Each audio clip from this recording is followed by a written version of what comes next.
Hi hello friends, welcome back to our channel. ನಿನ್ನ ಜೊತೆ ನನ್ನ ಕತೆ ಒಂದು ಸೂಪರ್ ಸಂಚಿಕೆ ನೋಡ್ಕೊಂಬರೋಣ. ಸಂಚಿಕೆ ನಿಜವಾಗ್ಲೂ ತುಂಬ ಚೆನ್ನಾಗಿದೆ. ಒಂದು ಕಡೆ ನೋಡಿದ್ರೆ ಅಯ್ಯೋ ಪಾಪ ಅನಿಸ್ತಾ ಇದೆ, ಇನ್ನೊಂದು ಕಡೆ ನೋಡಿದ್ರೆ ಹೌದಲ್ವಾ ಮನೆಯವ್ರು ವಿಚಾರ ಮಾಡೋದು ಸರಿ ಅಂತ ಅನಿಸ್ತಾ ಇದೆ. ಇಲ್ಲಿ ಯಾವುದು ಸರಿ ಯಾವುದು ತಪ್ಪು ಒಂದು ಗೊತ್ತಾಗ್ತಾ ಇಲ್ಲ. ಸೊ ದಯವಿಟ್ಟು ವಿಡಿಯೋನ ಸ್ಕಿಪ್ ಮಾಡಿದೆ ನೋಡಿ. ನಿಜವಾಗ್ಲೂ ತುಂಬ ಟ್ವಿಸ್ಟ್ಗಳನ್ನು ಹೊಂದಿದೆ ಅಂತಲೇ ಹೇಳ್ಬೋದು. ಏನಾಗುತ್ತೆ ಅಂತಂದರೆ ದೇವಾಯನಿನಂತೂ ಅರೆಸ್ಟ್ ಮಾಡಿ ಕರ್ಕೊಂಡು ಹೋಗಿದ್ದಾರೆ. ಇಲ್ಲಿ ಭ್ರಮರಾಂಬ ಅಜ್ಜಿಯವರು ಸಿಕ್ಕಾಪಟ್ಟೆ ಅಳಕ್ಕೆ ಶುರು ಮಾಡಿದ್ದಾರೆ. ನಿಂಗವ್ವಜ್ಜಿ ಕೂಡ ಸಮಾಧಾನ ಮಾಡ್ತಾ ಇದ್ದಾರೆ. ಏನು ಮಾಡ್ತೀಯ ಭ್ರಮರಾಂಬ, ಸಮಾಧಾನ ಮಾಡ್ಕೊ. ನಾನು ಕೂಡ ನನ್ನ ಇಬ್ಬರು ಮಕ್ಕಳಿಗಿಂತ ನನ್ನ ಅಳಿಯನೇ ಹೆಚ್ಚು ಅಂತ ನಂಬಿದ್ದೆ. ಆದರೆ ನನ್ನ ಅಳಿಯ ಕೂಡ ಮೋಸ ಮಾಡ್ದ ಅಂತ ನನ್ನ ಏನಂತಂದರೆ ಮೊಮ್ಮಗನಿಂದ ಅಜಿತಿಂದ ಗೊತ್ತಾದಾಗ ನನಗಾಗಿರೋ ನೋವು ಅಷ್ಟಿಷ್ಟಲ್ಲ ಭ್ರಮರಾಂಬ. ಆದರೂ ಏನು ಮಾಡೋದು, ಸಹಿಸ್ಕೊಳ್ಳೇಬೇಕಲ್ವಾ. ಏನು ಮಾಡೋಕ್ಕಾಗುತ್ತೆ, ಮೋಸ ಮಾಡೋರು ಇದ್ದಾಗ ನಾವು ಅದನ್ನು ಎಕ್ಸೆಪ್ಟ್ ಮಾಡ್ಕೊಳ್ಳೇಬೇಕು ಅನ್ನೋ ರೀತಿಯಲ್ಲಿ ಭ್ರಮರಾಂಬ ಅಜ್ಜಿಗೆ ನಿಂಗವ್ವಜ್ಜಿ ಸಮಾಧಾನ ಮಾಡ್ತಾ ಇರ್ತಾಳೆ. ಆದರೆ ಭ್ರಮರಾಂಬ ಅಜ್ಜಿ ಮಾತ್ರ ಸಿಕ್ಕಾಪಟ್ಟೆ ಅಳ್ತಾ ಇರ್ತಾಳೆ. ಸೊ ಎಲ್ಲರೂ ಕೂಡ ಮನೆಯಲ್ಲಿ ಮೌನವಾದ ವಾತಾವರಣ ಇರುತ್ತೆ, ಮೌನವಾಗಿ ಇರ್ತಾರೆ ಎಲ್ಲರೂ. ಇನ್ನು ಮತ್ತೇನಾಗುತ್ತೆ ಅಂತಂದರೆ ಹಿರಿ ಸೊಸೆನೇ ಕಿರಿ ಸೊಸೆನ ಕೊಲ್ಲೋಕೆ ನೋಡೋದು ಅಂದರೆ ಹೇಗೆ ಅಂತ ಹೇಳ್ಬಿಟ್ಟು, ಅಲ್ಲ ಏನಿದು ನನಗೊಂದು ಅರ್ಥ ಆಗ್ತಿಲ್ಲ ನಿಂಗವ್ವ ಅಂತ ಹೇಳಿಬಿಟ್ಟು ಭ್ರಮರಾಂಬ ಅಜ್ಜಿ ಕೂಡ ಅಳ್ತಾ ಇರ್ತಾರೆ. ಆಗ ಇವರು ಸುಮ್ಮನೆ ಇರೋದಿಲ್ಲ, ಯಾರು ಅವರ ಒಂದು ಕೇಶವ ಅವರು ಸುಮ್ಮನೆ ಇರೋದಿಲ್ಲ. ಈ ಒಂದು ವಿಚಾರವನ್ನು ನೋಡೋದಾದರೆ ನಚ್ಚಿ ಮತ್ತು ಆ ಹುಡುಗಿ ಅಂಜು ಮದುವೆನ ನಿಲ್ಲಿಸೋದೇ ಬೆಸ್ಟು ಅಂತ ನನಗನ್ಸುತ್ತೆ ಅಂತ ಹೇಳ್ತಾರೆ.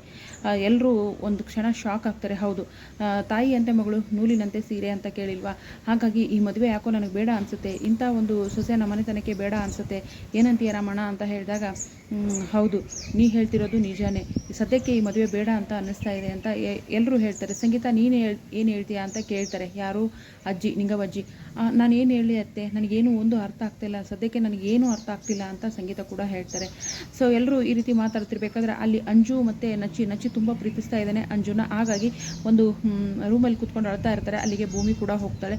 ಹೋಗ್ಬಿಟ್ಟು ಮೈದು ನೀನು ಅಂಜುನ ಮದುವೆ ಆಗ್ತೀಯಲ್ವಾ ಅಂತ ಅಂದಾಗ, ಎಂಥ ಸಂದರ್ಭ ಬಂದರೂ ಅಂಜುನ ಮದುವೆ ಆಗ್ತೀಯಲ್ವಾ ಅಂತ ಇವಳೊಬ್ಳು ಏನಂತಂದರೆ ಯಾವಾಗ ನೋಡಿದ್ರು ಎಡಬಟ್ಟು ಕೆಲಸನೇ ಮಾಡ್ತಾಳೆ. ಒಂದು ರೀತಿ ಹೆಣ್ಣಿನ ಒಂದು ಸ್ಥಾನದಲ್ಲಿ ನಿಂತು ನೋಡಿದಾಗ ಆ ಭೂಮಿ ಹೇಳೋದು ಸರಿ ಅನಿಸುತ್ತೆ. ಬಟ್ ಆದರೆ ಅಂಜು ಏನು ಸಾಮಾನ್ಯದವಳಲ್ಲ, ನಿಜವಾಗ್ಲೂ ತಾಯಿಯಂತೆ ಮಗಳು ನೂಲಿನಂತೆ ಸೀರೆ ಆ ಥರನೇ ಇದ್ದಾಳೆ ಅವಳು.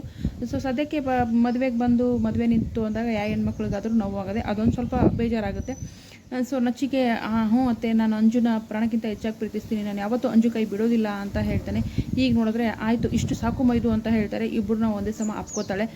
ಆದರೆ ಇಬ್ಬರನ್ನ ಮದುವೆ ಮಾಡಿಸ್ತೀನಿ ಅಂತ ಏನೋ ಒಪ್ಕೊಂಡ್ಬಿಟ್ಟಿದ್ದಾಳೆ. ಮನೇಲಿ ಬಂದು ಎಲ್ರಿಗೂ ಹಾಗೆ ಹೇಳ್ತೀರಾ ಹೀಗೆ ಹೇಳ್ತೀರಾ, ನಿಮ್ಮ ಮಳೆಯೋ ಕಿಟ್ಟವನು ಅಂತ ನಿಮ್ಮ ಮಗಳ ಮನೆಯಿಂದ ಆಚೆ ಹಾಕಿದ್ರ ಅಜ್ಜಿ, ಇಲ್ಲ ತಾನೇ ಮತ್ತೆ ಅಂತ ಹೇಳ್ಬಿಟ್ಟು ದೊಡ್ಡವ್ರಿಗೆ ಎಲ್ಲನೂ ಸಮಜಾಯಿಷಿ ಕೊಡ್ತಾಳೆ. ಯಾರು? ಈ ಭೂಮಿ ಸಮಜಾಯಿಷಿ ಕೊಡ್ತಾಳೆ. ಒಟ್ಟಿನಲ್ಲಿ ಅಂಜು ಮತ್ತು ನಚ್ಚಿ ಮದುವೆ ಆಗಲೇಬೇಕು, ಯಾಕಂದರೆ ಅವರ ಒಂದು ಪರಿಸ್ಥಿತಿ ಆಗಿದೆ. ಈ ಮುಹೂರ್ತದಲ್ಲಿ ಏನಾದರೂ ಅವಳು ಮದುವೆ ನಡೆದಿಲ್ಲ ಅಂದರೆ ಮದುವೆ ಆಗೋದಿಲ್ಲ, ದಯವಿಟ್ಟು ಅರ್ಥ ಮಾಡ್ಕೊಳ್ಳಿ ಅಜ್ಜಿ ಅಂತ ಹೇಳ್ಬಿಟ್ಟು ಹೇಳ್ತಾಳೆ. ಭೂಮಿ ಹೇಳೋದ್ರಲ್ಲಿ ಅರ್ಥ ಇದೆ ಅಂತ ಕೇಶವ ಅವರು ಹೇಳ್ತಾರೆ. ಅಮ್ಮ ಮಾಡಿರೋ ತಪ್ಪಿಗೆ ಮಗಳಿಗೆ ಯಾಕೆ ಶಿಕ್ಷೆ ಅನ್ನೋ ರೀತಿ ಈ ಭೂಮಿ ಮಾತಾಡ್ತಾಳೆ. ದೊಡ್ಡ ಸಾಹೇಬ್ರೆ, ಬನ್ನಿ ದೊಡ್ಡ ಸಾಹೇಬ್ರೆ, ದೇವಯಾನಿ ಅಮ್ಮನಿಗೆ ಬೇಲ್ ಕೊಟ್ಟು ಬಿಡಿಸ್ಕೊಂಡು ಬರೋಣ, ಬನ್ನಿ ದೊಡ್ಡ ಸಾಹೇಬ್ರೆ ಅಂತ ಹೇಳ್ತಾಳೆ. ಸೊ ಸದ್ಯಕ್ಕೆ ಶ್ರವಣವರು ಏನೂ ಮಾತಾಡೋದಿಲ್ಲ. ಮನೆಯವರೆಲ್ಲರೂ ಈ ರೀತಿ ಹೇಳಿದಾಗ, ಅತ್ತೆ ನೀವಾದರೂ ಹೇಳಿ ಅತ್ತೆ ಅಂದಾಗ, ನೋಡು ಅಜಿತ್ ಬರತನ ನಾನು ಏನೂ ಹೇಳೋದಿಲ್ಲ ಅಂತ ಸಂಗೀತ ಹೊರಟೋಗ್ಬಿಡ್ತಾರೆ. ಮಾವ ನೀವಾದರೂ ಹೇಳಿ ಮಾವ ಅಂದಾಗ, ಇಲ್ಲ ಮಾ ಭೂಮಿ ದಯವಿಟ್ಟು ನನ್ನ ಕ್ಷಮಿಸ್ಬಿಡು, ಅಜಿತ್ ಬರತನ ಏನೂ ನಿರ್ಧಾರ ಮಾಡೋಕ್ಕಾಗಲ್ಲ ಅಂತ ಅವರು ಹೋಗ್ಬಿಡ್ತಾರೆ. ಸೊ ಭೂಮಿ ಒಟ್ಟಿನಲ್ಲಿ ಇವರಿಬ್ಬರು ಮದುವೆ ಮಾಡಬೇಕು ಅಂತ ಪರದಾಡ್ತಾ ಇದ್ದಾಳೆ. ಸೊ ಏನಾದರೂ ಯಾರು ಒಪ್ಪಲಿಲ್ಲ ಅಂತಂದರೆ ಗಪ್ನೆ ಹೋಗಿ ಕರ್ಕೊಂಡೋಗಿ ಮದುವೆ ಮಾಡ್ಕೊಂಬಂದು ಮತ್ತೆ ಅಜಿತ್ ದೃಷ್ಟಿಯಲ್ಲಿ ಏನಾದರೂ ಕೆಟ್ಟವಳಾಗ್ತಾಳ, ಏನು ಮಾಡ್ತಾಳೋ, ಅಥವಾ ಶ್ರವಣವರು ದೇವನಿಗೆ ಬೇಲ್ ಕೊಡ್ತಾರಾ ನೋಡೋಣ ಮುಂದಿನ ಸಂಚಿಕೆಯಲ್ಲಿ ಏನಾಗುತ್ತೆ ಅಂತ. ಇದಕ್ಕೆ ಅಪ್ಪು ಬೇರೆ ಹೌದು ಭೂಮಿ ಹೇಳ್ತಿರೋದು ಸರಿ ಇದೆ, ಏಕಂತಂದರೆ ಅತಿ ಆರೋಪಿ ಅಷ್ಟೇ ಅಪರಾಧಿ ಅಲ್ಲ ಅನ್ನೋ ಥರ ಮಾತಾಡ್ತಾ ಇದ್ದಾರೆ. ಎಲ್ಲರೂ ಈ ರೀತಿ ಚರ್ಚೆ ಮಾಡ್ತಿದ್ದಾರೆ. ಏನಾಗುತ್ತೆ ಮುಂದಿನ ಸಂಚಿಕೆಯಲ್ಲಿ, ಮದುವೆ ಆಗುತ್ತಾ ನಿಲ್ಲುತ್ತಾ, ಮದುವೆ ಆಗಬೇಕಾ ಬ್ಯಾಡ್ದಾ ಅನ್ನೋದನ್ನು ನೀವು ಕೂಡ ಕಮೆಂಟಲ್ಲಿ ತಿಳಿಸಿ. Thank you so much, bye.